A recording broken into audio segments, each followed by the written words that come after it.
B fit and be healthy ವಿಶೇಷ ಕಾರ್ಯಕ್ರಮಕ್ಕೆ ಸ್ವಾಗತ. ನಾನು ಚೈತ್ರ. ನಾವು ಈಗಾಗಲೇ ಹೇಳ್ತೀವಿ, ಒಂದು ಜೀವನ ಅಂತ ಅಂದರೆ ಕೇವಲ ಬದುಕೋದಲ್ಲ, ಆರೋಗ್ಯಕರವಾಗಿ ಜೀವನವನ್ನು ಸಾಗಿಸುವಂಥದ್ದು ಜೀವನ ಅಂತ ಹೇಳ್ತೀವಿ. ಅದಕ್ಕೆ ನಾವು ಜಾಸ್ತಿ ಹಣವನ್ನು ವ್ಯಯ ಮಾಡಬೇಕಾಗಿಲ್ಲ. ಆರೋಗ್ಯಕರವಾದಂಥ ಆಹಾರವನ್ನು ತಿಂದು ನಮ್ಮ ಜೀವನವನ್ನು ನಾವು ರೂಪಿಸ್ಕೋಬೋದು, ತುಂಬ ಚೆನ್ನಾಗಿ ನಾವು ಬದುಕಬಹುದು. ಇವತ್ತು ಈ ಪ್ರೊಸ್ಟೇಟ್ ಕ್ಯಾನ್ಸರ್ ಅಂತ ನಾವು ಕರಿತೀವಿ. ಬಹಳ ಮುಖ್ಯವಾಗಿ ಕಂಡುಬರುವಂತಹ ಒಂದು ಕ್ಯಾನ್ಸರ್ನ ಒಂದು ಭಾಗ ಇದು, ಅಂದರೆ ವಿಧ, ಒಂದು ಕ್ಯಾನ್ಸರ್ನ ವಿಧ. ಜೀವಕೋಶಗಳು ಬೆಳವಣಿಗೆಯಲ್ಲಿ ನಾವು ವಿಪರೀತವಾಗಿ ಅಥವಾ ಜೀವಕೋಶಗಳು ನಿಯಂತ್ರಣವನ್ನು ತಪ್ಪಿ ಬೆಳೆದಾಗ ಈ ಗಡ್ಡೆಗಳಾಗಿ ರೂಪುಗೊಳ್ಳೋದಕ್ಕೆಲ್ಲ ನಾವು ಕ್ಯಾನ್ಸರ್ ಅಂತ ಕರಿತೀವಿ. ಅದೇ ರೀತಿ ಈ ಪ್ರಾಸ್ಟೇಟ್ ಕ್ಯಾನ್ಸರ್ ಕೂಡ ಹಾಗೆ.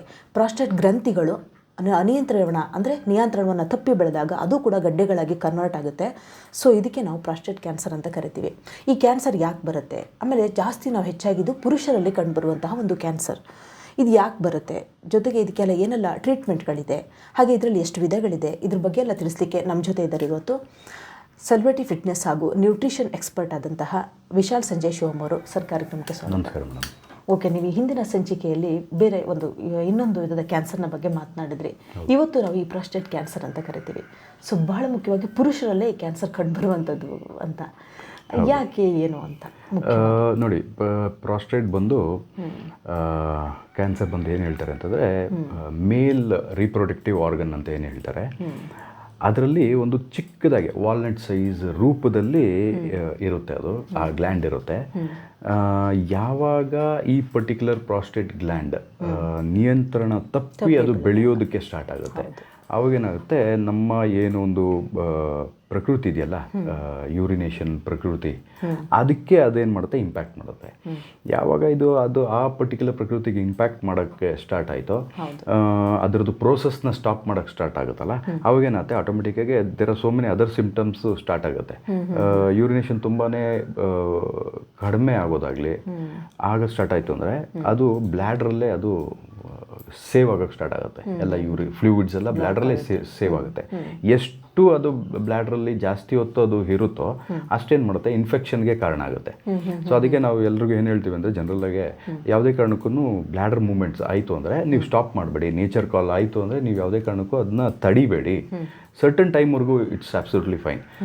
ತುಂಬ ಹೊತ್ತು 6 ಅವರ್ 8 ಅವರ್ ಹಂಗೆ ಕಂಟಿನ್ಯೂಸ್ ಆಗಿ ಎಲ್ಲೋ ಟ್ರಾವೆಲ್ ಮಾಡ್ತಾ ಇರ್ತಾರೆ, ಅಂಥವರೆಲ್ಲ ಅದನ್ನು ತಡೆದಿಟ್ಕೊಂಡಿರ್ತಾರೆ. ಆ ಥರದ್ದು ತುಂಬಾ ಡೇಂಜರಸ್. ಯಾಕೆ ಅಂತಂದರೆ, ಒಂದು ಇನ್ಫೆಕ್ಷನ್ಗೆ ಕಾರಣ ಆಗುತ್ತೆ. ಆ ಸ್ಲೋ ಆಗಿ ಅದು ಇನ್ಫೆಕ್ಷನ್, ಇವಾಗ ನೋಡಿ, ಪ್ರಾಸ್ಟೇಟ್ ಇರೋ ಅಂಥ ಒಂದು ಕಾಯಿಲೆ ಈಗಾಗಲೇ ಬಂದಿದೆ ಅಂದರೆ ಅಂಥವ್ರು ತಡೆಯೋದ್ರಿಂದ ಇನ್ನೂ ಅವ್ರಿಗೆ ತೊಂದರೆ ಜಾಸ್ತಿ ಆಗುತ್ತೆ. ಸೊ ಹಾಗಾಗಿ ನೋಡಿ, ಪ್ರಾಸ್ಟೇಟ್ ಕ್ಯಾನ್ಸರ್ ಅಂತಂದ್ರೆ ಒಂದು ಮೇಲ್ ರೀಪ್ರೊಡಕ್ಟಿವ್ ಆರ್ಗನಲ್ಲಿ ಈ ಒಂದು ಪ್ರಾಸ್ಟೇಟ್ ಅನ್ನೋ ಒಂದು ಗ್ಲ್ಯಾಂಡ್ ಇರುತ್ತೆ. ಆ ಗ್ಲ್ಯಾಂಡಲ್ಲಿ ಇರುವಂಥ ಸೆಲ್ಲು ನಿಯಂತ್ರಣ ತಪ್ಪಿ ಅದು ಬೆಳೆಯೋದಕ್ಕೆ ಸ್ಟಾರ್ಟ್ ಆದಾಗ ಆ ಒಂದು ಏನು ಯೂರಿನೇಷನ್ ಪ್ರೊಸೆಸ್ ಇದೆಯಲ್ಲ ಅದಕ್ಕೆ ಅದು ಇಂಪ್ಯಾಕ್ಟ್ ಮಾಡುತ್ತೆ. ಯಾವಾಗ ಈ ಥರ ಇಂಪ್ಯಾಕ್ಟ್ ಆಯಿತೋ ಆವಾಗ ಅವ್ರಿಗೆ ಸಿಂಪ್ಟಮ್ಸ್ ಏನು ಅಂತಂದರೆ, ತುಂಬಾ ಕಡಿಮೆ ಫ್ಲೋ ಆಗೋದು, ಇಲ್ಲಾಂದರೆ ಬರ್ನಿಂಗ್ ಸೆನ್ಸೇಷನ್ ಆಗೋದು, ಇಲ್ಲ ಅಂತಂದರೆ ಫ್ರೀಕ್ವೆಂಟಾಗಿ ಹೋಗ್ತಾನೇ ಇರ್ತಾರೆ, ಹೋದ್ರೂ ತುಂಬ ಕಡಿಮೆ ಸ್ವಲ್ಪನೇ ಹೋಗೋದು, ಇಲ್ಲ ಸ್ಟಾರ್ಟ್ ಮಾಡೋಕ್ಕಾಗೋದಿಲ್ಲ, ಇಲ್ಲ ಸ್ಟಾಪ್ ಮಾಡೋದಕ್ಕಾಗೋದಿಲ್ಲ. ಇದೆಲ್ಲ ಸಿಂಪ್ಟಮ್ಸ್ ಕಾಣಿಸ್ಕೊಂಡಾಗ ನೀವೊಂದ್ಸಲಿ ಡಾಕ್ಟರ್ ಹತ್ರ ತೋರಿಸ್ಕೊಳ್ಳೋದು ಯಾವಾಗಲೂ ಉತ್ತಮ. ಮೋಸ್ಟ್ ಆಫ್ ದಿ ಟೈಮ್ಸ್ ಇದೆಲ್ಲ ಆಗೋದು ಯಾರಿಗೆ ಅಂತಂದರೆ, ಸ್ವಲ್ಪ ವಯಸ್ಸಾಗಿರೋರಿಗೆ, ಏಜ್ ಆಗಿರೋರಿಗೆ ಇದು one of the common things ಆಗುತ್ತೆ. ಪ್ರಾಸ್ಟೇಟ್ ದೊಡ್ಡದಾಗೋದು, ಅದು ಕ್ಯಾನ್ಸರಸ್ ಆಗಿ ಟರ್ನ್ ಆಗಿಬಿಟ್ರೆ then it becomes a problematic issue. ಹಾಗೆ ಓಕೆ, ಏನೆಲ್ಲ ಸಿಂಪ್ಟಮ್ಸ್ಗಳು ಕಂಡು ಬರುತ್ತೆ ಸರ್ ಇದು ಬರೋದಕ್ಕಿಂತ ಮುಂಚೆ ಅಂತ? ನೋಡಿ, ಈಗಾಗಲೇ ಹೇಳಿದಾಗೆ ಫ್ರೀಕ್ವೆಂಟ್ ಯೂರಿನೇಷನ್ಸ್ ಬರೋಕ್ಕೆ ಸ್ಟಾರ್ಟ್ ಆಗುತ್ತೆ, especially in the night. Blood ಗಿಡ್ ಆ ಥರ? Yes, definitely. ಅದು ಒನ್ ಆಫ್ ದಿ ಸ್ಟೇಜ್. ಯಾವಾಗ ಈ ಥರ ಸ್ಟಾರ್ಟಿಂಗಲ್ಲಿ ಫ್ರೀಕ್ವೆಂಟ್ ಯೂರಿನೇಷನ್ನು, small frequent urinations especially in the night ಆಗೋದು ಸ್ಟಾರ್ಟ್ ಆಗುತ್ತೆ. ಇಲ್ಲ ಅಂತಂದರೆ ಅವರು ಹೋಗಬೇಕಾದ್ರೆ ಪೇಯ್ನ್ ಆಗೋದಕ್ಕೆ ಶುರು ಆಗುತ್ತೆ. ಪೆಲ್ವಿಸ್ ರೀಜನು ಮತ್ತು ಹಿಪ್ಪು, ಅಬ್ಡಾಮಿನಲ್ ರೀಜನಲ್ಲಿ ಪೇಯ್ನ್ ಕಾಣಿಸ್ಕೊಳ್ಳೋದಿರಲಿ, ಈ ಥರದ್ದಾಗಲಿ. ಇಲ್ಲಾಂದರೆ ಬ್ಲಡ್ ಬರೋದು, ಯೂರಿನೇಷನಲ್ಲಿ ಬ್ಲಡ್ ಬರೋದು, ಆಮೇಲೆ ಸೀಮನಲ್ಲಿ ಬ್ಲಡ್ ಬರೋದು, ಆಮೇಲೆ ಎರೆಕ್ಟಲ್ ಡಿಸ್ಫಂಕ್ಷನ್ ಅಂತ ಹೇಳ್ತಾರೆ. ಈ ಥರದ್ದೆಲ್ಲ ಸಿಂಪ್ಟಮ್ಸ್ ಕಾಣಿಸ್ಕೊಂಡಾಗ ದೆನ್ ಡೆಫಿನೆಟ್ಲಿ ಅದು ಪ್ರಾಸ್ಟೇಟ್ ಕ್ಯಾನ್ಸರ್ಗೆ ಟರ್ನ್ ಔಟ್ ಆಗಿದೆ ಅಂತ ತಿಳ್ಕೊಬೋದು ನಾವು. ಓಕೆ, ಈ ಪ್ರಾಸ್ಟೇಟ್ ಕ್ಯಾನ್ಸರ್ ಬರಲಿಕ್ಕೆ ಏನು ಕಾರಣಗಳಿರಬಹುದು ಸರ್? ಎಷ್ಟೊಂದು ಕಾಂಪ್ಲೆಕ್ಸ್ ಕಾರಣಗಳು, ಅದೇ ಒಂದು ಪರ್ಟಿಕ್ಯುಲರ್ ಅಂತ ಹೇಳಲಿಕ್ಕಾಗಲ್ಲ. ಎನ್ವಿರಾನ್ಮೆಂಟಲ್ ಇರುತ್ತೆ, ಓಕೆ, ಹಾರ್ಮೋನಲ್ ಇಂಬ್ಯಾಲೆನ್ಸ್ ಅಂತ ಹೇಳ್ತಾರೆ, ಓಕೆ, ಆಮೇಲೆ ಲೈಫ್ ಸ್ಟೈಲ್ ಫ್ಯಾಕ್ಟರ್ಸ್ ಇರುತ್ತೆ. ಸೊ ಹಲವಾರು ಕಾರಣಗಳಿಂದ ಇದು ಆಗುವಂಥ ಒಂದು ಕ್ರಿಯೆ ಅಂತ ಹೇಳ್ಬೋದು. ಒಂದು ಪರ್ಟಿಕ್ಯುಲರ್ ರೀಸನ್ಗೆ ಇದಾಗುತ್ತೆ ಅಂತ ಹೇಳಿಕ್ಕೆ ಬರೋದಿಲ್ಲ. ಆ್ಯಂಡ್ ಎಸ್ಪೆಷಲಿ ಏಜ್ ಕೂಡ ಮ್ಯಾಟರ್ ಮಾಡುತ್ತೆ. ಓಕೆ, ಆಮೇಲೆ ಜೆನೆಟಿಕ್ ಮ್ಯೂಟೇಷನ್ ಏನಾದ್ರು ಆಗಿದ್ದಾರೆ ಅಥವಾ ಅವ್ರಿಗೆ ಹಿಸ್ಟ್ರಿ ಇತ್ತು, ಪ್ರಾಸ್ಟೇಟ್ ಕ್ಯಾನ್ಸರ್ ಹಿಸ್ಟ್ರಿ ಇತ್ತು. ಸೊ ಇದೆಲ್ಲ ಒನ್ ಆಫ್ ದಿ ರೀಸನ್ಸ್ ಆಗುತ್ತೆ ಮೇಡಮ್. ಅದೇ ಇದು ಬರಬೇಕಿರೋ ಮುಂಚೆನೆ ಕೆಲವೊಂದಿಷ್ಟು ಸಿಂಪ್ಟಮ್ಸ್ಗಳು ಕಾಣಿಸ್ಕೊಳ್ಳುತ್ತೆ ಅಂತ ನೀವು ಹೇಳಿದ್ರಿ. ಅಂದ್ರೆ ರೀಸನ್ ಕೂಡ ಹೇಳಿದ್ರಿ, ಬೇರೆ ಬೇರೆ ಕಾರಣಗಳು ಇರಬಹುದು ಅಂತ. ಇದ್ರಲ್ಲಿ ಏನಾದರೂ ವಿಧಗಳೇನಾದರೂ ಟೈಪ್ಸ್ ಇದೆಯಾ ಅಂತ? ಎಸ್, ಮೋಸ್ಟ್ ಬೇಸಿಕ್ ಕ್ಯಾನ್ಸರ್ಸ್ ಅಂತಂದರೆ ಏಸಿನಾರ್ ಅಡಿನೋಕಾರ್ಸಿನೋಮಾ ಅಂತ ಹೇಳ್ತಾರೆ, ಇನ್ನೊಂದು ಡಕ್ಟಲ್ ಅಡಿನೋಕಾರ್ಸಿನೋಮಾ ಅಂತ ಹೇಳ್ತಾರೆ.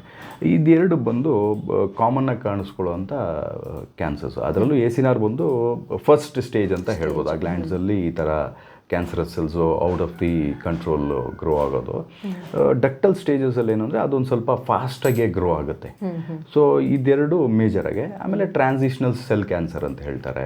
ಸೊ ಈ ಥರ ಹಲವಾರು 2-3 ವಿಧಗಳಿದೆ. So most of the times ಇದು ಸ್ಟಾರ್ಟಿಂಗ್ ಸ್ಟೇಜಲ್ಲೇ ಪತ್ತೆ ಹಚ್ಚಿಬಿಡುತ್ತೆ. ಯಾಕೆಂತಂದರೆ ಅದು ಸಿಮ್ಟಮ್ಸ್ ಗೊತ್ತಾಗಿರುತ್ತೆ. ತುಂಬ ರೇರ್ ಕೇಸಸಲ್ಲಿ ಸಿಮ್ಟಮ್ಸೇ ಗೊತ್ತಾಗ್ದಿರಾ 3rd ಸ್ಟೇಜ್ಗೆ ಹೋಗಿರ್ಬೋದು, ಇಲ್ಲ 4th ಸ್ಟೇಜ್ಗೆ ಹೋಗಿರ್ಬೋದು. ಆದರೆ ಮೋಸ್ಟ್ ಆಫ್ ದಿ ಟೈಮ್ಸು ಇದು ಇನಿಷಿಯಲ್ ಸ್ಟೇಜಸಲ್ಲಿ ನಾನು ಹೇಳಿದಾಗೆ ಆ ಸಿಮ್ಟಮ್ಸಲ್ಲಿ ರೆಕ್ಟಿಫೈ ಆಗಿಬಿಡುತ್ತೆ. ಅದು ಡಾಕ್ಟರ್ ಹತ್ರ ಹೋಗಿ ಅವ್ರು ತಪಾಸಣೆ ಮಾಡಿಸಿದ ತಕ್ಷಣ ಅವರು ಏನು ಮಾಡ್ತಾರೆ, ಸ್ಕ್ಯಾನ್ ಮಾಡಿ ಸ್ಕ್ರೀನಿಂಗ್ ಎಲ್ಲ ಮಾಡಿ ನೋಡಿದಾಗ ಅದರಲ್ಲಿ ಅವ್ರಿಗೆ ಗೊತ್ತಾಗುತ್ತೆ. ಒಂದ್ಸಲಿ ಬಯಾಪ್ಸಿನೂ ಮಾಡಿ ನೋಡ್ತಾರೆ. ಅಕಸ್ಮಾತ್ ಅವ್ರಿಗೆ ಕ್ಲಿಯರಾಗಿ ಗೊತ್ತಾಗ್ತಾ ಇಲ್ಲ ಅಂದರೆ ಒಂದ್ಸಲಿ ಬಯಾಪ್ಸಿ ಕೂಡ ಮಾಡಿ ಅವರು ಟೆಸ್ಟ್ ಮಾಡಿ ಓಕೆ ಕ್ಯಾನ್ಸರಸ್ ಆಗಿದೆಯಾ ಇಲ್ವಾ ಅಂತ ಅಂದ್ಬಿಟ್ಟು ಚೆಕ್ ಮಾಡಿ ಹೇಳ್ತಾರೆ. ಅಂದರೆ ಎಷ್ಟೊಂದು ಜನರಿಗೆ ಇವಾಗ ಗೊತ್ತಿರಲ್ಲ, ಈ ಥರ ಕೆಲವು ಸಿಂಪ್ಟಮ್ಸ್ಗಳು ಅವರು ಎದುರಿಸ್ತಾ ಇರ್ಬೋದು, ಬಟ್ ಅವ್ರಿಗೆ ಗೊತ್ತಿರಲ್ಲ. ಅಂಥವ್ರು ಯಾವಾಗ ಡಾಕ್ಟರ್ನ ಸಜೆಸ್ಟ್ ಮಾಡಬೇಕಾಗುತ್ತೆ? ಆಮೇಲೆ ಅವ್ರು ನಮಗೆ ಕ್ಯಾನ್ಸರ್ ಬಂದಿದೆಯೇನೋ ಅಂತ ಅನ್ಕೊಂಡಿರಬಹುದು. ಹೌದು, ಅದು ಯಾವ ರೀತಿ ಅವ್ರಿಗೆ ಮಾಡಬೇಕು? ನೋಡಿ ಮೇಡಮ್, ಯಾವುದೇ ಥರದ್ದು symptoms after certain time prolong ಆಯಿತು ಅಂದರೆ then it's always better to go and get it checked. ನೋಡಿ, ಈಗ ಫಾರ್ ಎಕ್ಸಾಂಪಲ್ ನಾನು ಟ್ರಾವೆಲಿಂಗ್ ಬಗ್ಗೆ ಆಗಲೇ ಮಾತಾಡಿದೆ. ಟ್ರಾವೆಲ್ ಮಾಡಬೇಕಾದ್ರೆ ಒಂದೊಂದ್ಸಲ ಯೂರಿನರಿ ಇನ್ಫೆಕ್ಷನ್ಸು ಆಗುತ್ತೆ. ಓಕೆನಾ, ಬರ್ನಿಂಗ್ ಸೆನ್ಸೇಷನ್ ಆಗಲೂ ಆಗುತ್ತೆ. ಯಾಕೆಂದರೆ ಎಲ್ಲೋ ಯಾವುದೋ ಒಂದು ಪಬ್ಲಿಕ್ ಪ್ಲೇಸ್ ಯೂಸ್ ಮಾಡಿರ್ತಾರೆ. ಸೊ ಅಲ್ಲಿಂದ ಇನ್ಫೆಕ್ಷನ್ಸ್ ಆಗಿರುತ್ತೆ. ಅದನ್ನು ಪ್ರಾಬಬ್ಲಿ ಅದು ವಾರ 10 ದಿನ ಅದು ಪ್ರೊಲಾಂಗ್ ಆಗುತ್ತೆ ಅದು ಹೀಲ್ ಆಗೋದಕ್ಕೆ, ಡಿಪೆಂಡಿಂಗ್ ಆನ್ ಅವ್ರಿಗೆ ಯಾವುದೇ ಥರದ್ದು ಮೆಡಿಕಲ್ ಕಂಡೀಷನ್ಸ್ ಇಲ್ಲದೆ ಹೋದರೆ ಅಟ್ಲೀಸ್ಟ್ ಫಾಸ್ಟ್ ಆಗುತ್ತೆ. ಈಗ ಡಯಾಬಿಟಿಸ್ ಇತ್ತು ಅಂತ ತಿಳ್ಕೊಳ್ಳೋಣ, ಅಂಥವ್ರಿಗೆ ಈ ಥರದ್ದೆಲ್ಲ ಇನ್ಫೆಕ್ಷನ್ಸ್ ಎಲ್ಲ ಕ್ಯೂರ್ ಆಗೋದು ತುಂಬ ಸ್ಲೋ, ತುಂಬಾ ಸ್ಲೋ. ಅಂಥವ್ರಿಗೆ ಪ್ರೊಲಾಂಗ್ ಆಗುತ್ತೆ. ಪ್ರಾಬಬ್ಲಿ ವೀಕ್ 10 ಡೇಸ್ ಪ್ರೊಲಾಂಗ್ ಆಗುತ್ತೆ. ನಾರ್ಮಲಾಗಿ ಇದ್ದವ್ರಿಗೆ ಅಂದರೆ ಹೆಲ್ದಿಯಾಗೆ ನಾರ್ಮಲ್ ಆಗಿರೋರಿಗೆ ಸಡನ್ನಾಗಿ ಈ ಥರ ಆಯಿತು, ಪ್ಲಸ್ ಅದೊಂದು 10, 15 ದಿನ 20 ದಿನ ತುಂಬ ಪ್ರೊಲಾಂಗ್ ಆಯಿತು ಅಂತ ಅಂದಾಗ ಈ ಥರದೆಲ್ಲ symptoms, then you can say okay there is something wrong. ಆವಾಗ ಅವ್ರು ಹೋಗಿ ಡಾಕ್ಟರ್ ಹತ್ರ ವಿಚಾರ ಮಾಡೋದು ತುಂಬ ಉತ್ತಮ ಅಂತ. ಓಕೆ, ನೀವು ಫಸ್ಟಿಗೆ ಹೇಳಿದ್ರೆ ಇದು ಏಜ್ ಆಗೋರಲ್ಲಿ ಜಾಸ್ತಿ ಕಂಡು ಬರುತ್ತೆ ಅಂತ. ಯಾಕೆ ಏಜ್ ಆದವರಿಗೆ ಇದು ಜಾಸ್ತಿ ಕಂಡು ಬರುತ್ತೆ ಅಂತ? ಯಾಕೆ ಅಂತಂದರೆ one of the reasons age ಆಗ್ತಾ ಆಗ್ತಾ ಪ್ರಾಸ್ಟೇಟ್ ಗ್ಲ್ಯಾಂಡ್ ಇದೆಯಲ್ಲ ಅದು ಕ್ರಮೇಣ ದೊಡ್ಡದಾಗುತ್ತೆ. ಪ್ಲಸ್ಸು ಏಜ್ ಆಗ್ತಾ ಆಗ್ತಾ ನಮ್ಮ ಸೆಲ್ಸ್ ಆಗ್ಬೋದು ಡೈ ಆಗುತ್ತೆ, ಮಸಲ್ಸು ಲಾಸ್ ಆಗುತ್ತೆ. ಅವಾಗೇನಾಗುತ್ತೆ, ಆ ಪರ್ಟಿಕ್ಯುಲರ್ ಯೂರಿನರಿ ಏನು ಪೈಪ್ ಇದೆಯಲ್ಲ, ಫ್ಲೂಯಿಡ್ ಹೊರಗಡೆ ಹೋಗುವಂಥ ಪೈಪು, ಅದ್ರದ್ದು ಕ್ರಿಯೆ ಕೂಡ ಕ್ಷಮತೆ ಕಡಿಮೆ ಆಗ್ತಾ ಹೋಗುತ್ತೆ. ಸೊ ಆವಾಗೇನಾಗುತ್ತೆ, ಸ್ಲೋವಾಗಿ ಅದು ಕಡಿಮೆ ಆಗ್ತಾ ಆಗ್ತಾ ಪ್ರಾಸ್ಟೇಟ್ ಗ್ಲ್ಯಾಂಡ್ ದೊಡ್ಡದಾಗ್ತಾ ಆಗ್ತಾ ಏನಾಗುತ್ತೆ, ಅದನ್ನು ಪಿಂಚ್ ಮಾಡುತ್ತೆ. ಅಂದರೆ ತುಂಬ ಅದರದ್ದು ಏನು ರೇಡಿಯಸ್ ಇದೆಯೋ ಅದು ಕಡಿಮೆ ಆದಾಗ ಫ್ಲೋ ತುಂಬ ಕಡಿಮೆ ಆಗುತ್ತೆ, ಆಟೋಮೆಟಿಕ್ಕಾಗಿ ಫ್ಲೋ ಕಡಿಮೆ ಆಗುತ್ತೆ. ಸೊ ಈ ಥರ ಎಲ್ಲ ಆದಾಗ ಏಜ್ ಆಗಿರೋರಿಗೆ ಅವ್ರಿಗೆ ಒಂದು ಏನು ಹೇಳ್ತಾರೆ ಶೌಚಾಲಯದ್ದು ಪ್ರಕ್ರಿಯೆ ಮಾಡೋದಕ್ಕೆ ಸ್ವಲ್ಪ ತೊಂದರೆ ಆಗುತ್ತೆ. ಹೌದು. ಏನೆಲ್ಲ ಚಿಕಿತ್ಸೆಗಳಿರುತ್ತೆ ಸರ್ ಇದಕ್ಕೆ ಅಂತ? ನೋಡಿ, ಫಸ್ಟ್ ಸ್ಟೇಜಸ್ ಎಲ್ಲ ಬಂದಾಗ ಸಿಂಪಲ್ಲಾಗಿ ಅವರು ಮೆಡಿಕೇಶನ್ಸ್ ಇರ್ಬೋದು, ಪ್ಲಸ್ ಪ್ರಾಸ್ಟೇಟ್ ಗ್ಲ್ಯಾಂಡನ್ನೇ ಅವರು ರಿಮೂವ್ ಮಾಡೋದಿರ್ಬೋದು, ಈ ಥರ ಸರ್ಜರಿ ಮಾಡಿ ಈ ಥರದ್ದೆಲ್ಲ ಇರುತ್ತೆ. ಅಕಸ್ಮಾತ್ ಏನಾದರೂ ಅದು ಸರ್ಟನ್ ಸ್ಟೇಜ್ ದಾಟ್ಬಿಟ್ಟಿದೆ ಅಂತ ತಿಳ್ಕೊಳ್ಳೋಣ, ಆವಾಗ ಡಿಫ್ರೆಂಟ್ ಟ್ರೀಟ್ಮೆಂಟ್, ಕಿಮೋಥೆರಪಿ, ರೇಡಿಯೇಷನ್ಸು, ಮತ್ತು ನಾನು ಹೇಳಿದಾಗೆ ಟಾರ್ಗೆಟೆಡ್ ಥೆರಪಿ ಮಾಡ್ತಾರೆ. ಅದರಲ್ಲಿ ಏನು ಅಂತಂದರೆ ಪರ್ಟಿಕ್ಯುಲರ್ ಸೆಲ್ಸ್ ಏನಿದೆ, ಪ್ರೋಟೀನ್ ಸೆಲ್ಸ್ ಏನಿದೆ, ಅದನ್ನು ಹೋಗಿ ಮೆಡಿಕೇಶನ್ಸು ಏನು ಮಾಡುತ್ತೆ, ಅಟ್ಯಾಕ್ ಮಾಡಿ ಕ್ಯೂರ್ ಮಾಡುತ್ತೆ. ಇಲ್ಲ ಇಮ್ಯುನೋಥೆರಪಿ ಹೊಸದಾಗಿ ಸ್ಟಾರ್ಟ್ ಆಗಿದೆಯಲ್ಲ, ಅದರಲ್ಲಿ ಡೈರೆಕ್ಟಾಗಿ ಏನು ಮಾಡ್ತಾರೆ, ಇವ್ರು ಮಾಡುವಂಥ ಒಂದು ಕ್ರಿಯೆ ಏನಿದೆ ಟ್ರೀಟ್ಮೆಂಟು, ಅದು ಆ ಕ್ಯಾನ್ಸರಸ್ ಸೆಲ್ಸ್ನ ಐಡೆಂಟಿಫೈ ಮಾಡಿ ಅದನ್ನು ಹೋಗಿ ಅಟ್ಯಾಕ್ ಮಾಡಿ ಅದನ್ನು ಕ್ಯೂರ್ ಮಾಡೋದಕ್ಕೆ ಹೆಲ್ಪ್ ಮಾಡುತ್ತೆ. ಹೀಗೆ ಸ್ಟೇಜ್ ಬೈ ಸ್ಟೇಜು ಏನು ಒಂದು ಟ್ರೀಟ್ಮೆಂಟ್ಸ್ ಇದೆಯೋ, ಡಿಪೆಂಡಿಂಗ್ ಆನ್ ಯಾವ ಒಂದು ಹಂತದಲ್ಲಿದೆ ಅವ್ರದ್ದು ಕ್ಯಾನ್ಸರ್, ಅದನ್ನು ನೋಡ್ಬಿಟ್ಟು ಡಾಕ್ಟರ್ಸು ಡಿಸೈಡ್ ಮಾಡ್ತಾರೆ, ಸಜೆಸ್ಟ್ ಮಾಡ್ತಾರೆ. ಹಾಗೆ ಓಕೆ, ಈ ಪ್ರಾಸ್ಟೇಟ್ ಕ್ಯಾನ್ಸರಿಂದ ಬೇರೆ ಯಾವ್ದಾದ್ರು ಕ್ಯಾನ್ಸರ್ ಬರುವಂತಹ ಸಾಧ್ಯತೆಗಳಿದೆಯಾ, ಅಥವಾ ಬೇರೆ ಬೇರೆ ಜಾಗಕ್ಕೆ ಏನಾದರೂ ಹರಡುತ್ತಾ ಅಂತ ನಮ್ಮ ದೇಹದಲ್ಲಿ? ನೋಡಿ, ಇವಾಗ ಜನರಲ್ ಕ್ಯಾನ್ಸರ್ಸ್ ಅಂತಂದರೆ ಅದು ಎಕ್ಸ್ಟ್ರೀಮ್ ಲೆವೆಲಲ್ಲಿ ಹೋದಾಗ ಮೆಟಾಸ್ಟ್ಯಾಟಿಸ್ ಅಂತ ಏನು ಹೇಳ್ತಾರಲ್ಲ ಆ ಲೆವೆಲ್ಗೆ ಹೋದಾಗ ರ್ಯಾಪಿಡಾಗೆ ಅಕ್ಕಪಕ್ಕ ಇರುವಂಥ ಎಲ್ಲ ಆರ್ಗನ್ಸ್ನು ಅದು ಇನ್ಫೆಕ್ಟ್ ಮಾಡ್ಕೊಂಡು ಹೋಗುತ್ತೆ. ಓಕೆ, ಪ್ರಾಸ್ಟೇಟ್ ಕ್ಯಾನ್ಸರಲ್ಲಿ ಏನು ಅಂತಂದರೆ ತುಂಬಾ ಕಡಿಮೆ ಕೇಸಸ್ ಅದು ಬೇರೆ ಅಂಗಕ್ಕೆ ಅಂದರೆ ಬ್ಲ್ಯಾಡರ್ಗಾಗಲಿ ಅಕ್ಕಪಕ್ಕ ಇರುವಂಥ ಒಂದು ಆರ್ಗನ್ಸ್ಗಾಗಲಿ ಇಂಪ್ಯಾಕ್ಟ್ ಮಾಡೋದು ತುಂಬ ಕಡಿಮೆ. ರೇರೆಸ್ಟ್ ಆಫ್ ದಿ ರೇರ್ ಕೇಸಲ್ಲಿ ಆಗ್ಬೋದು ಅಂತ ಹೇಳ್ಬೋದು ಅಷ್ಟೇ. ಮೋಸ್ಟ್ ಆಫ್ ದಿ ಕ್ಯಾನ್ಸರ್ಸ್ ಅದೇ ಥರನೇ ಫಾಸ್ಟಾಗಿ ಗ್ರೋ ಆಗಿ ಅದು ಹೆಂಗೆ ಅಂತಂದರೆ ಅದ್ರದ್ದು ಅನ್ಕಂಟ್ರೋಲಬಲ್ ಮೂಮೆಂಟ್ಸ್ ಆಗೋ ಥರ ಆಯಿತು ಅಂದಾಗ ಎಸ್ ಎಲ್ಲ ಕಡೆನೂ ಅದು ಹರಡೋ ಸಂಭಾವನೆ ಜಾಸ್ತಿ ಆಗುತ್ತೆ. ಮೋಸ್ಟ್ ಆಫ್ ದಿ ಟೈಮ್ಸು ಇದು ಇನಿಷಿಯಲ್ ಸ್ಟೇಜಸ್ ಈ ಸಿಂಪ್ಟಮ್ಸಲ್ಲೇ ಪತ್ತೆ ಹಚ್ಚಿಬಿಡ್ತಾರಲ್ಲ ಆವಾಗ ಅದನ್ನ ಕಂಟ್ರೋಲ್ ಮಾಡೋದಾಗಲಿ ಅದನ್ನ ಕ್ಯೂರ್ ಮಾಡೋದಾಗಲಿ ತುಂಬ ಅನುಕೂಲ ಆಗುತ್ತೆ. ಈ ಪ್ರಾಸ್ಟೇಟ್ ಕ್ಯಾನ್ಸರ್ ಬರೋದು ಇವಾಗ ಏನಾದರೂ ಚಿಹ್ನೆಗಳೇನಾದರೂ ಕಾಣಿಸ್ಕೊಳ್ತಾವ ಅಂತ? ಪರ್ಟಿಕ್ಯುಲರ್ ಚಿಹ್ನೆ ಏನು ಅಷ್ಟು ಕಾಣಿಸಲ್ಲ, ಆದರೆ ಸೈನ್ಸ್ ನಾನು ಮಾತಾಡಿದಾಗೆ ರಾತ್ರಿ ಹೊತ್ತು ಫ್ರೀಕ್ವೆಂಟಾಗಿ ಎದ್ದೆದ್ದು ಅವರು ಹೋಗೋದು ಅಥವಾ ಅವರು ಯೂರಿನೇಷನ್ ಮಾಡಬೇಕಾದ್ರೆ ಅವ್ರಿಗೆ ಕಂಪ್ಲೀಟಾಗಿ ಅವ್ರಿಗೆ ಸ್ಟಾಪೇ ಮಾಡೋಕ್ಕಾಗ್ದಿರೋದು, ತುಂಬಾ ಫ್ಲೋ ಒಳ್ಳೆ ಡ್ರಾಪ್ ಬೈ ಡ್ರಾಪ್ ಬರೋ ಥರ ಅವ್ರಿಗೆ ಹೆಂಗೆ ಅಂತಾರೆ ಮಾಡಬೇಕು ಅನ್ನಿಸ್ತಾ ಇರುತ್ತೆ ಆದರೆ ಮಾಡೋಕ್ಕಾಗೋದಿಲ್ಲ, ಈ ಥರದ್ದೆಲ್ಲ ಕಾಣಿಸ್ಕೊಳುತ್ತಲ್ಲ. ಸೊ ಇದೆಲ್ಲ ಒನ್ ಆಫ್ ದಿ ಸಿಂಪ್ಟಮ್ಸು ಅವ್ರಿಗೆ ಇದ್ದೇ ಇರುತ್ತೆ. ಅವ್ರಿಗೆ ಪರ್ಟಿಕ್ಯುಲರ್ ಆಗಿ ಬೇರೆ ಯಾವುದು ಇದು ಇಂಪ್ಯಾಕ್ಟ್ ಆಗುತ್ತೆ, ಬೇರೆದು ಯಾವುದು ಇರಲ್ಲ. ಈ ಪ್ರಾಸ್ಟೇಟ್ ಕ್ಯಾನ್ಸರ್ ಯಾವ ದೇಶದಲ್ಲಿ ಹೆಚ್ಚಾಗಿ ಕಂಡು ಬರ್ತಾ ಇದೆ ಸರ್? ಮೇಡಮ್ ಎಲ್ಲ ದೇಶದಲ್ಲೂ ಮೇಲ್ಸ್ ಇದ್ದಾರೆ ಅಲ್ವಾ, ಸೊ ಹಾಗಾಗಿ ಮೋಸ್ಟ್ ಆಫ್ ದಿ ಟೈಮ್ಸ್ ಎಲ್ಲ ದೇಶದಲ್ಲೂ ಕಾಣಿಸ್ಕೊಳ್ಳುವಂಥ ಒಂದು ಕ್ಯಾನ್ಸರೇ. ಆದರೆ ಏನು ಅಂತಂದರೆ ಯಾರು ತುಂಬಾ ಅವ್ರ ಲೈಫ್ ಸ್ಟೈಲ್ ಡಿಸಾರ್ಡರ್ಸು ತುಂಬಾ ಅವ್ರ ಲೈಫ್ ಸ್ಟೈಲ್ ಅಂದರೆ ತುಂಬ ಕೆಟ್ಟದಾಗಿರುತ್ತೆ ಅಂಥ ಒಂದು ಇದಕ್ಕೆ ಏನು ಹೇಳ್ತಾರೆ ಗ್ರೂಪ್ ಆಫ್ ಪೀಪಲ್ಗೆ ಇಂಪ್ಯಾಕ್ಟ್ ಮಾಡೋದು ಜಾಸ್ತಿ. ಡಿಪೆಂಡ್ಸು. ಇವಾಗ ನೋಡಿ ವೆಸ್ಟರ್ನ್ ಕಂಟ್ರೀಸಲ್ಲಿ ಆಹಾರ ಪದ್ಧತಿ ಸ್ವಲ್ಪ ನಮಗೆ ಕಂಪೇರ್ ಮಾಡಿದ್ರೆ ತುಂಬಾ ವರ್ಸ್ಟ್ ಇದೆ. ಯಾಕಂದರೆ ಅದರಲ್ಲಿ more processed food, processed meet ಇರ್ಬೋದು, ಇಂಥದ್ದೆಲ್ಲ ಜಾಸ್ತಿ ತಿನ್ನೋದು, high fatty food, high sugary food ಇದೆಲ್ಲ ಜಾಸ್ತಿ ಕನ್ಸ್ಯೂಮ್ ಮಾಡ್ತಾರೆ ಅಲ್ಲಿ. ಸೊ ಇಂಪ್ಯಾಕ್ಟ್ ಕೂಡ ಅವ್ರಿಗೆ ಜಾಸ್ತಿ ಅಲ್ಲಿ ಮಾಡುತ್ತೆ. Especially black people, black race ಅಂತ ಏನು ಹೇಳ್ತೀವಲ್ಲ ಅವ್ರಿಗೆ ರೆಕ್ಟಲ್ಲು ಮತ್ತು ಕೋಲನ್ ಕ್ಯಾನ್ಸರು ಮತ್ತು ಈ ಥರದ್ದೆಲ್ಲ ತುಂಬ ಜಾಸ್ತಿ ಅವ್ರಿಗೆ ಕಾಣಿಸ್ಕೊಳ್ಳೋದಕ್ಕೆ ಇದಾಗುತ್ತೆ ಮೇಡಮ್. ಓಕೆ, ನಿಮ್ಮ ಹತ್ರ ಬಂದರೆ ನೀವು ಯಾವ ರೀತಿ ಟ್ರೀಟ್ಮೆಂಟ್ ಕೊಡ್ತೀರಾ? ಟ್ರೀಟ್ಮೆಂಟ್ ಅನ್ನೋದಕ್ಕಿಂತ ನ್ಯೂಟ್ರಿಷನ್ ಬಗ್ಗೆ. ಓಕೆ, ಏನು ಡಾಕ್ಟರ್ಸ್ ಇವಾಗ ಟ್ರೀಟ್ಮೆಂಟ್ ಮಾಡ್ತಾ ಇದ್ದಾರಲ್ಲ ಅದಕ್ಕೆ ಅನುಗುಣವಾಗಿ ಇದಕ್ಕೆ ಯಾವ ಥರ ನಾವು ಫುಡ್ ಕೊಡಬೇಕು. ಆ್ಯಂಟಿ ಆಕ್ಸಿಡೆಂಟ್ ರಿಚ್ ಫುಡ್ಸ್ ಇರ್ಬೋದು, ಹೈ ಫೈಬರಸ್ ಫುಡ್ ಇರ್ಬೋದು, ಆಮೇಲೆ ಯೂರಿನೇಷನ್ಗೆ ಈಸ್ ಆಗುವಂಥ ಎಲ್ಲ ಥರದ್ದು. ಇವಾಗ ಬಾರ್ಲಿ ವಾಟರ್ ಅಂತ ಹೇಳ್ತೀವಿ. ಓಕೆ, ಬಾರ್ಲಿ ವಾಟರ್ ತೊಗೊಂಡಷ್ಟು ಏನಾಗುತ್ತೆ ಎಕ್ಸಸ್ ಯೂರಿನೇಷನ್ ಯಾವುದಾದ್ರೂ ಒಳಗಡೆ ವೇಸ್ಟ್ ಪ್ರಾಡಕ್ಟ್ಸು ಅದು ಇದೆಲ್ಲ ಜಮಾ ಆಗಿತ್ತು ಅಂದರೆ ಅದನ್ನು ಎಕ್ಸ್ಕ್ರೀಟ್ ಮಾಡೋದಕ್ಕೆ ಬಾರ್ಲಿ ವಾಟರ್ ಹೆಲ್ಪ್ ಮಾಡುತ್ತೆ. ಸೊ ಅದೇ ಥರನೇ ಈವನ್ ಸೆಲರಿ ಅದನ್ನು ನಾವು ಏನು ಬಾಯ್ಲ್ ಮಾಡಿ ಕುಡಿಯೋದ್ರಿಂದ ಹಿಡಿದು ಅಥವಾ ನಮ್ಮ ಕೊರಿಯಾಂಡರ್ ಲೀಫ್, ನಮ್ಮ ಕೊತ್ತಂಬರಿ ಸೊಪ್ಪು ಏನು ಹೇಳ್ತೀವಿ ಅದ್ರದ್ದು ನೀರನ್ನ ಬಾಯ್ಲ್ ಮಾಡಿ ಕುಡಿಯೋದ್ರಿಂದ ಹಿಡಿದು ಈ ಥರದ್ದೆಲ್ಲ ಆನ್ ಡೇ ಬೇಸಿಸಲ್ಲಿ ನಾವು ಅವ್ರದ್ದು ಸಿಚುವೇಶನ್ನ ಮತ್ತು ಅವ್ರದ್ದು ಸ್ಟೇಜಸ್ನ ನೋಡ್ಬಿಟ್ಟು ನಾವು ಅವ್ರಿಗೆ ಸಜೆಸ್ಟ್ ಮಾಡ್ತೀವಿ ಇಷ್ಟಿಷ್ಟು ನೀವು ಸೇವನೆ ಮಾಡಬೇಕು ಅಂತ. ಈ ಥರ ಫುಡ್ನ ಇಂತಿಂಥ ಟೈಮಲ್ಲೇ ನೀವು ತೊಗೋಬೇಕು, ಈ ಟೈಮ್ ಆದಮೇಲೆ ಸರ್ಟನ್ ಫುಡ್ಸ್ನ ನೀವು ಅವಾಯ್ಡ್ ಮಾಡಬೇಕು ಕಂಪ್ಲೀಟಾಗಿ, ಅಥವಾ ಒಂದು 6-7 ಗಂಟೆ ಆದಮೇಲೆ ನೀವು ಅದೇ ಥರದ ಆಹಾರ ಸೇವಿಸಬಾರ್ದು. ಇದರದೆಲ್ಲ ನೋಡಿಕೊಂಡು ಅವ್ರಿಗೆ ಸಜೆಸ್ಟ್ ಮಾಡಿ ಅವ್ರನ್ನ ಅಲ್ಲಿಂದ ಒಂದು ಪ್ರೋಗ್ರೆಷನ್ಗೆ ತೊಗೊಂಡೋಗ್ತೀವಿ. ಹೌದು, ಯಾಕಂದರೆ ಇದು ಏಜ್ ಆದವ್ರಿಗೆ ಬರೋದ್ರಿಂದ ಆಹಾರ ಪದ್ಧತಿಯಲ್ಲಿ ಸ್ವಲ್ಪ ಆರೈಕೆ ಬಹಳ ಮುಖ್ಯ. ಡೆಫಿನೆಟ್ಲಿ ಸ್ವಲ್ಪ ಫಿಸಿಕಲ್ ಆಕ್ಟಿವಿಟಿನೂ ಇರಬೇಕು. ಹೌದು, ಯಾಕಂದರೆ ವಯಸ್ಸಾಗ್ತಾ ಫಿಸಿಕಲ್ ಆಕ್ಟಿವಿಟಿ ಬೈ ಡಿಫಾಲ್ಟ್ ಕಡಿಮೆ ಆಗುತ್ತೆ. ಸೊ ಆ ಟೈಮಲ್ಲಿ ಸ್ವಲ್ಪ ಫಿಸಿಕಲ್ ಆಕ್ಟಿವಿಟಿ ಇಂಪ್ರೂವ್ ಮಾಡ್ಕೊಳ್ಳೋದ್ರಿಂದ ಸ್ವಲ್ಪ ವಾಕ್ ಮಾಡೋದು, ಬೇರೆ ಏನು ಅವರು ವ್ಯಾಯಾಮ ಮಾಡಿಲ್ಲ ಅಂದರೂ ಅಟ್ಲೀಸ್ಟ್ ವಾಕ್ ಹೋಗೋದಾಗಲಿ, ಬೆಳಗ್ಗೆ ಸಾಯಂಕಾಲ ಸ್ವಲ್ಪ ವಾಕ್ ಮಾಡೋದಾಗಲಿ, ಮನೇಲಿ ಇದ್ದಾಗಲೂ ಅಷ್ಟೇ ಚಿಕ್ಕ ಪುಟ್ಟ ಕೆಲಸ ಮಾಡೋದಾಗಲಿ ಏನೋ ಒಂದು ಮಾಡ್ತಾ ಇದ್ದಾಗ ಏನಾಗುತ್ತೆ ಫಿಸಿಕಲ್ ಆಕ್ಟಿವಿಟಿ ಇದ್ದಾಗ ಎಲ್ಲ ಹಾರ್ಮೋನಲ್ ಬ್ಯಾಲೆನ್ಸ್ಗೂ ಅದು ಅನುಕೂಲ ಮಾಡಿಕೊಡುತ್ತೆ. Plus at the same time ಅವ್ರ ಮೊಬಿಲಿಟಿ ಇರ್ಬೋದು ಅಥವಾ ಮಸ್ಕ್ಯುಲರ್ ಸ್ಟ್ರೆಂತ್ ಇರ್ಬೋದು, ಅದೆಲ್ಲನೂ ಒಂದು ಲೆವೆಲ್ಗೆ ಇಂಟ್ಯಾಕ್ಟ್ ಆಗಿರುತ್ತೆ. ಹೌದು. ಈ ಮೆಡಿಸನ್ನ ತಗೊಳ್ಳೋದ್ರಿಂದ ಈ ಪ್ರಾಸ್ಟೇಟ್ ಕ್ಯಾನ್ಸರ್ಗೆ ಬೇರೆ ಏನಾದರೂ ಅಡ್ಡ ಪರಿಣಾಮಗಳೇನಾದರೂ ಬೀರುತ್ತಾ ಅಂತ? ನೋ ಮೇಡಮ್, ಅಂದರೆ ನೋಡಿ ಎಸ್ಪೆಷಲಿ ಯಾವುದೇ ಥರದ ಆಲೋಪತಿ ಮೆಡಿಕೇಶನ್ಸ್ ಇರ್ಬೋದು, there is always some kind of side effects if you take it for the prolong period.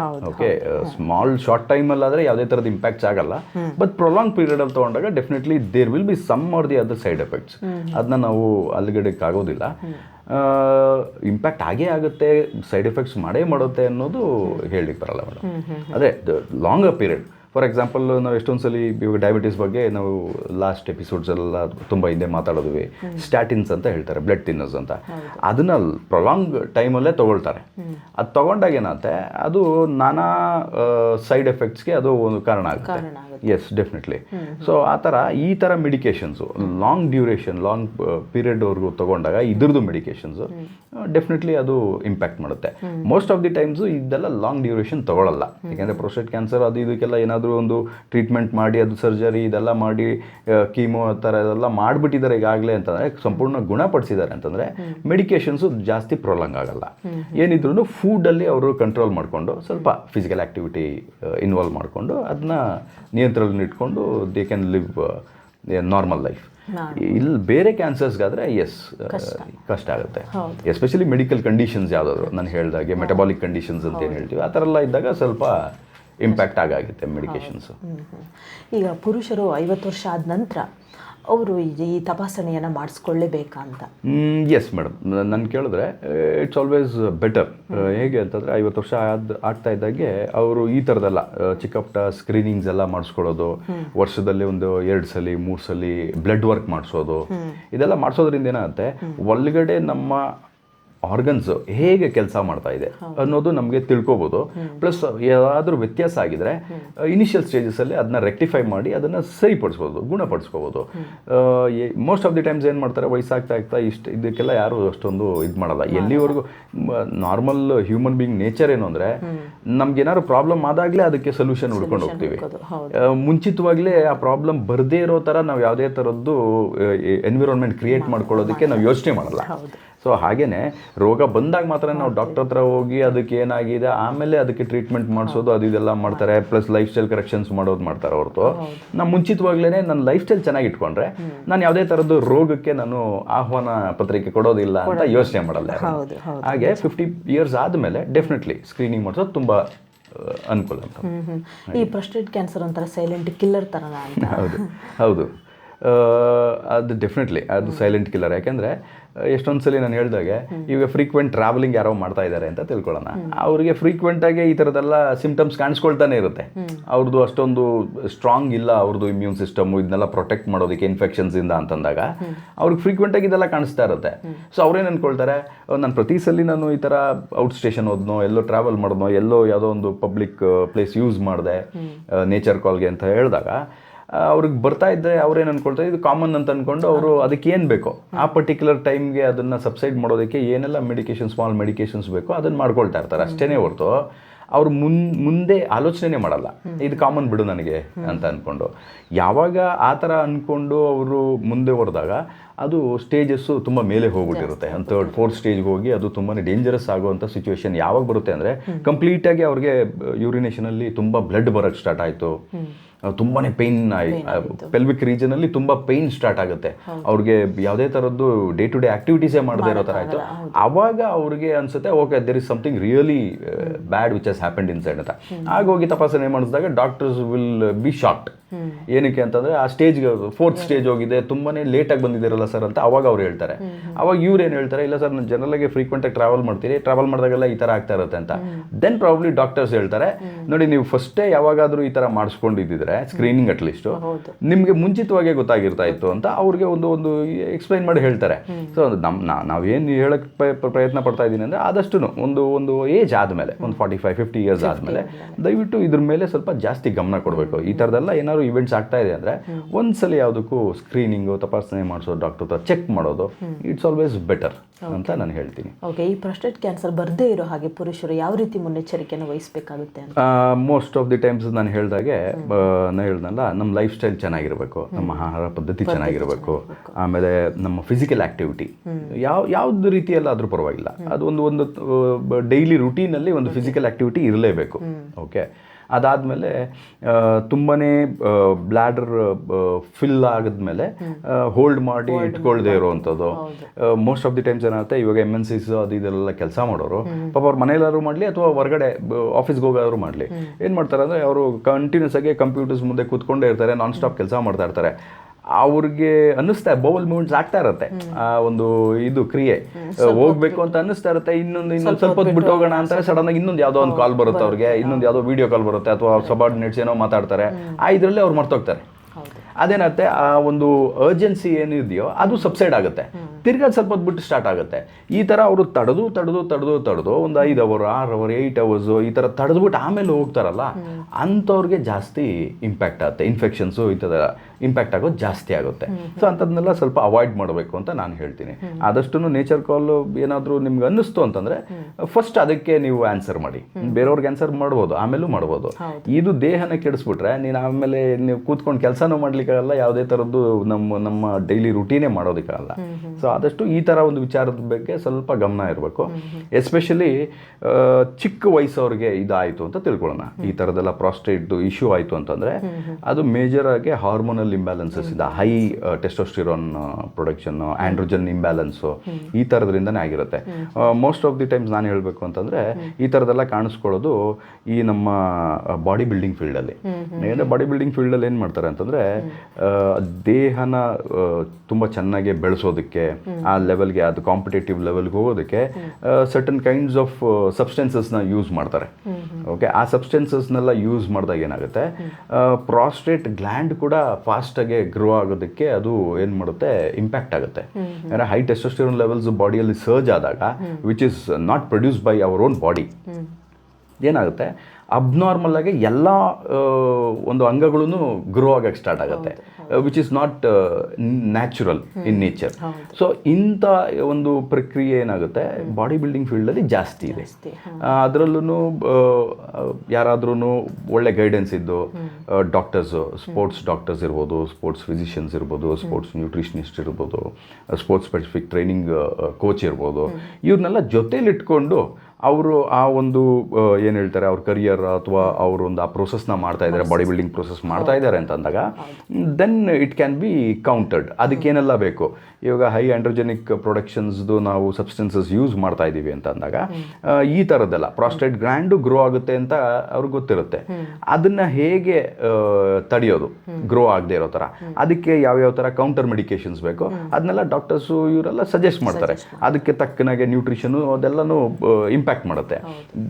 ನಮ್ಮ ದೇಶದಲ್ಲಿ ಒಂದು ದುರಾದೃಷ್ಟ ಏನು ಅಂತಂದರೆ ಅವೇರ್ನೆಸ್ ಇಲ್ಲ. ಆಮೇಲೆ ಇನ್ನೊಂದೇನು ಅಂತಂದರೆ ಎಜುಕೇಷನ್ ಇಲ್ಲ. ಈ ಥರ ಒಂದು ಪರ್ಟಿಕ್ಯುಲರ್ ಫೀಲ್ಡಲ್ಲಿ ನಾನು ಇದ್ದೀನಿ ಅಂತಂದರೆ ಕಾಂಪ್ಲಿಕೇಶನ್ಸ್ ಬಗ್ಗೆ ಯಾರು ಯೋಚನೆ ಮಾಡಲ್ಲ. ಅವರು ಯೋಚನೆ ಮಾಡೋದೇನು ಅಂತಂದರೆ ನಾನು ಎನ್ಹಾನ್ಸಸ್ ಯೂಸ್ ಮಾಡ್ತೀನಿ, ನಾನು ವಿನ್ ಆಗಬೇಕಷ್ಟೇ.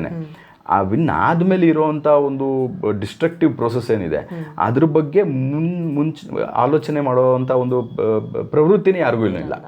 ಸೊ ಹಾಗಾಗಿ ನನ್ನ ಕೇಳಿದ್ರೆ ಆದಷ್ಟು ಮೆಡಿಕಲ್ ಫೀಲ್ಡಲ್ಲಿರೋರು ಅಟ್ಲೀಸ್ಟ್ ಅವರು ಈ ಥರ ವಿಚಾರದ ಬಗ್ಗೆ ಸ್ವಲ್ಪ ಮಾತಾಡಿ ಅವೇರ್ನೆಸ್ ಕ್ರಿಯೇಟ್ ಮಾಡಿ, ಅವಾಗೇನಾಗುತ್ತೆ ಬಾಡಿ ಬಿಲ್ಡಿಂಗ್ ಫೀಲ್ಡಲ್ಲಿರೋರು ಏನು ಮಾಡ್ತಾರೆ, ಇವ್ರ ಹತ್ರ ಬಂದು ಕನ್ಸಲ್ಟ್ ಮಾಡೋದಕ್ಕೆ ಸ್ಟಾರ್ಟ್ ಮಾಡ್ತಾರೆ. ಓಕೆ, ಒಳ್ಳೊಳ್ಳೆ ಫಿಟ್ನೆಸ್ ಎಕ್ಸ್ಪರ್ಟ್ಸು ಎಜುಕೇಟೆಡ್ ಇರ್ತಾರಲ್ಲ ಅವ್ರ ಹತ್ರ, ನ್ಯೂಟ್ರಿಷನಿಸ್ಟ್ ಇವ್ರ ಹತ್ರ ಎಲ್ಲ ಅವರು ಏನು ಮಾಡ್ತಾರೆ, ಕನ್ಸಲ್ಟ್ ಮಾಡಿ ಇದನ್ನು ಹೇಗೆ ನಾನು ನನ್ನ ಒಂದು ಪ್ಯಾಷನ್ ಇರ್ಬೋದು, ಆಸಕ್ತಿ ಇರ್ಬೋದು, ಅಥವಾ ನನ್ನ ಕರಿಯರ್ ಇರ್ಬೋದು, ಹೇಗೆ ನಾನು ಅದನ್ನು ಮುಂದುವರಿಸ್ಬೋದು ಅದ್ರ ಬಗ್ಗೆನೂ ಅವರು ತಿಳ್ಕೊಬೋದು. Plus at the same time ಈ ಥರದ್ದೆಲ್ಲ ಕಾಂಪ್ಲಿಕೇಶನ್ ಆಗೋದನ್ನು ತಡಿಬೋದು. ಸೊ ಅವಾಗೇನಂತೆ ಅವೇರ್ನೆಸ್ ಕ್ರಿಯೇಟ್ ಆದಷ್ಟು ತುಂಬ ಜನಕ್ಕೆ ಗೊತ್ತಾಗುತ್ತೆ ಇದ್ರ ಬಗ್ಗೆ. ಸೊ ಅಟ್ಲೀಸ್ಟ್ ಸೇಫರ್ ಸೈಡ್ ಒಂದು ಲಾಸ್ಟ್ ಸ್ಟೇಜ್ ಹೋಗಿ ಅಲ್ಲಿಂದ ಇನ್ನೇನು ಜೀವ ಹೋಯ್ತು ಅಂತ ವಾಪಸ್ ಬರೋದಕ್ಕಿಂತ ಮುಂಚಿತವಾಗಲೇ ಅದಕ್ಕೇನು ಬೇಕೋ ನಾವು ಅದಕ್ಕೆ ಒಂದು ಬೇಲಿ ಹಾಕ್ಕೊಂಡು ನಾವು ಅದ್ರ ಒಳಗಡೆನೇ ಇದ್ದು ನಮ್ಗೆ ಗೊತ್ತಿರ್ಬೇಕು, ನಮ್ಮ ಲಿಮಿಟ್ಸ್ ಏನು ಅಂತೆಲ್ಲ ಗೊತ್ತಿಟ್ಕೊಂಡು ಇದಕ್ಕೆಲ್ಲ ಏನೆಲ್ಲ ಮಾಡಿದಾಗ ಅವಾಗ ಎಲ್ಲ ಥರದ್ದು ಆ್ಯಕ್ಟಿವಿಟೀಸು ಚೆನ್ನಾಗಿರುತ್ತೆ. ಇಲ್ಲ ಅಂತಂದರೆ ಮೋಸ್ಟ್ ಆಫ್ ದಿ ಟೈಮ್ಸ್ ಡ್ಯಾಮೇಜೇ ಮಾಡೋದು ಹೇಳ್ಬೇಕು ಅಂದರೆ. ಸೊ ಪ್ರಾಸ್ಟೇಟ್ದು ಎಸ್ಪೆಷಲಿ ವಯಸ್ಸಾಗಿರೋರು ಬಿಟ್ಟು ಯಂಗರ್ ಏಜಲ್ಲಿ ಬಂದಿದೆ ಈ ಥರದ್ದೆಲ್ಲ ಅಂದರೆ it's because of these kind of ಏನು ಸಬ್ಸ್ಟೆನ್ಸಸ್ ಏನು ತೊಗೊಂಡಿರ್ತಲ್ಲ ಅದು ಅಬ್ಯೂಸ್ ಆಗಿರುತ್ತೆ. ಅದರಿಂದ ಈ ಥರದ್ದೆಲ್ಲ ಕಾಯಿಲೆಗೆ ಅವರು ಒಳಗಾಗ್ತಾರೆ. ಹಾಗೆ ಈ ಪುರುಷರಲ್ಲಿ ಕಂಡುಬರುವಂತಹ ಈ ಪ್ರಾಸ್ಟೇಟ್ ಕ್ಯಾನ್ಸರ್ನ ಬಗ್ಗೆ ಸಾಕಷ್ಟು ವಿಚಾರ ಇವತ್ತು ನೀವು ಮಾತನಾಡಿದ್ರಿ ಸರ್. ಯಾಕಂದರೆ ಇವತ್ತು ಎಷ್ಟೋ ಜನ ಈ ಪ್ರಾಸ್ಟೇಟ್ ಕ್ಯಾನ್ಸರ್ಗೆ ಬಲಿಯಾಗ್ತಾ ಇರ್ಬೋದು, ಜೊತೆಗೆ ಅವರಿಗೆ ಸಿಂಪ್ಟಮ್ಸ್ಗಳು ಮೊದಲೇ ಗೊತ್ತಾಗದೇ ಇರಬಹುದು, ಬೇರೆ ಬೇರೆ ಕಾರಣಗಳಿರ್ಬೋದು ಅಂತ ಅವ್ರು ಅಂದ್ಕೊಳ್ತಾ ಇರ್ಬೋದು. ಧನ್ಯವಾದಗಳು ಸರ್. Thank you. ವೀಕ್ಷಕರುಗಳಲ್ಲಿ ನೀವು ನೋಡಿದ್ರಲ್ಲ ಈ ಪ್ರಾಸ್ಟೇಟ್ ಕ್ಯಾನ್ಸರ್ ಯಾವ ರೀತಿ ಒಬ್ಬ ವ್ಯಕ್ತಿಯನ್ನು ಬಲಿ ತೆಗೆದುಕೊಳ್ಳುತ್ತೆ ಅನ್ನುವಂಥದ್ದು. ಅದಕ್ಕಿಂತ ಮುಂಚೆ ನಾವು ಮುನ್ನೆಚ್ಚರಿಕೆ ಕ್ರಮವನ್ನು ವಹಿಸಿಕೊಂಡ್ರೆ ಇದರ ವಿರುದ್ಧ ನಾವು ಹೋರಾಡ್ಬೋದು, ಜೊತೆಗೆ ಇದು ಬರ್ದಿದ್ದಂಗೂ ಕೂಡ ನಾವು ತಡೆಗಟ್ಬೋದು. ಅದೇ ರೀತಿ ನಮ್ಮ ವಿಶಾಲ್ ಸಂಜಯ್ ಶಿವಮ್ ಅವರು ನಿಮಗೆ ಯಾವುದೇ ರೀತಿ ನಿಮಗೆ ಫಿಟ್ ಆ್ಯಂಡ್ ಫೈನ್ ಆಗಿರಲಿಕ್ಕಾಗಿರ್ಬಹುದು, ಜೊತೆಗೆ ನಿಮಗೆ ಬೇರೆ ಬೇರೆ ಯಾವುದೇ ರೀತಿಯ ಕಾಯಿಲೆಗಳಾಗಿರ್ಬೋದು, ಏನೇ ಆಗಿರ್ಬೋದು, ನಿಮ್ಮ ಆರೋಗ್ಯದಲ್ಲಿ ನಿಮಗೇನಾದರೂ ತೊಂದರೆಗಳಾಗಿದ್ದರೆ ನೀವು ನ್ಯೂಟ್ರಿಷನ್ ತೊಗೋಬೇಕು ಅನ್ನುವಂಥದ್ದು ನಿಮಗಿದ್ದರೆ ನೀವು ಕೂಡ ವಿಶಾಲ್ ಸಂಜಯ್ ಶಿವಮ್ ಅವ್ರನ್ನ ಭೇಟಿ ಮಾಡಬಹುದು. ಜೊತೆಗೆ ಈ ಕ್ಯಾನ್ಸರ್ನಿಂದ ಎಷ್ಟೊಂದು ಜನ ಇವತ್ತು ಬಳಲ್ತಾ ಇರ್ತಾರೆ. ನೀವು ಕೂಡ ಬಂದು ಅವರನ್ನು ಮೀಟ್ ಮಾಡಿ ನಿಮಗೆ ಬೇಕಾದಂತಹ ಒಂದು ಮೆಡಿಕೇಷನ್ಸ್ ಇರ್ಬೋದು, ಇದನ್ನೆಲ್ಲವೂ ಕೂಡ ತೆಗೆದುಕೊಳ್ಬೋದು. ಹಾಗೆ ಮುಂದಿನ ಸಂಚಿಕೆಯಲ್ಲಿ ಇನ್ನೊಂದು ಕ್ಯಾನ್ಸರ್ನ ಬಗ್ಗೆ ವಿಶಾಲ್ ಸಂಜಯ್ ಶಿವಮ್ ಅವರು ನಿಮಗೆ ತಿಳಿಸ್ಕೊಡ್ತಾರೆ. ಧನ್ಯವಾದಗಳು.